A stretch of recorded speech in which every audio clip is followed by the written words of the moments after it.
Salut à tous, c'est Padawan Scalp. Donc aujourd'hui on va faire un petit résumé sur USD4. Donc c'est un trade que j'ai pris la semaine dernière et qui court jusqu'à maintenant avec 350 et quelques pips sur deux positions. Donc pourquoi je vous parle aujourd'hui de ce trade? C'est parce que ce trade fait appel à des notions assez importantes comme les vagues d'Elliott et on a eu un channel, on a eu des divergences, donc plusieurs notions qui vont donner droit à cette opportunité sur le marché.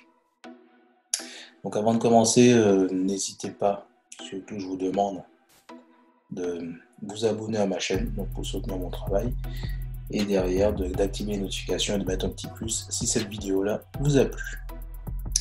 Donc je vais partager du coup mon écran. Donc sur le bureau numéro 2, voilà. Ce qu'on peut voir sur cette vidéo, donc là on est en weekly, concernant la BCD, c'est que nous avons d'abord une impulsion sur le marché, un retracement ici, donc ça nous donne les trois premiers points qu'on voit ici. Ici on va voir qu'on a une divergence suivie d'une impulsion, comme vous avez dû déjà voir sur les vidéos précédentes. Je travaille souvent avec un marché. Lorsqu'on a une divergence, on a une impulsion, donc c'est des démarrages de vagues d'Elliott. Une divergence, une impulsion. On a le retracement, donc une correction 2 ici. On voit que le marché n'arrive pas à dépasser le channel et ensuite il coule. Donc l'opportunité, est-ce qu'il fallait la prendre au sommet?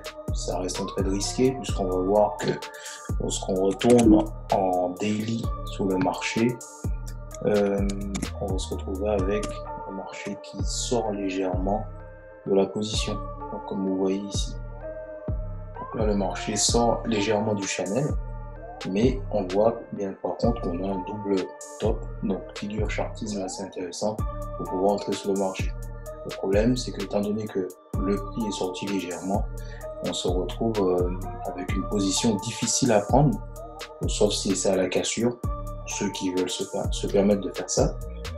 Personnellement, moi, c'est pas ce que j'ai fait. J'ai attendu que l'opportunité me donne des croisements de moyenne mobile, que je me retrouve dans une boîte de dialogue pour pouvoir prendre l'opportunité sur le marché. Donc au préalable, on se retrouve avec 3 points de contact sur la phase de correction ici, une divergence ici suivie d'une impulsion, et ensuite du retracement qu'on a attendu pour pouvoir profiter de ce mouvement-là. Derrière, donc la boîte de dialogue est beaucoup plus visible en 4 heures. C'est ce qu'on va retrouver ici avec notre fameux double top entouré ici. Derrière, on a le croisement de nos moyennes mobiles, donc ce qui vient nous annoncer une tendance baissière.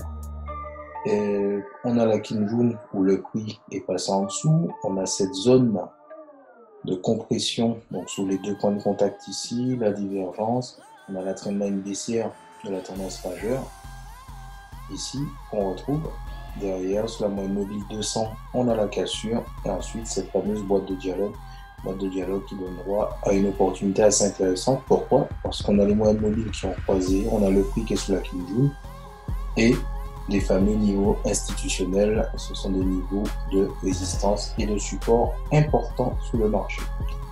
Donc du coup notre prix se retrouve ici. Lorsqu'on regarde bien, on a 2 points de contact ici. On se retrouve ensuite avec un pullback sur le niveau institutionnel entre la 20 et la 50. Donc magnifique opportunité pour entrer sur le marché à la cassure trimestrielle.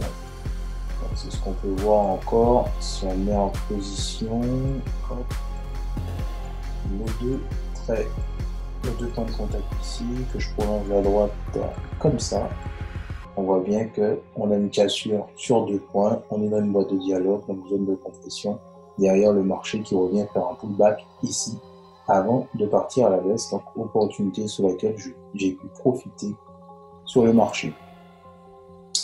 Donc voilà, c'était ma petite vidéo, donc j'espère que ça vous aura plu.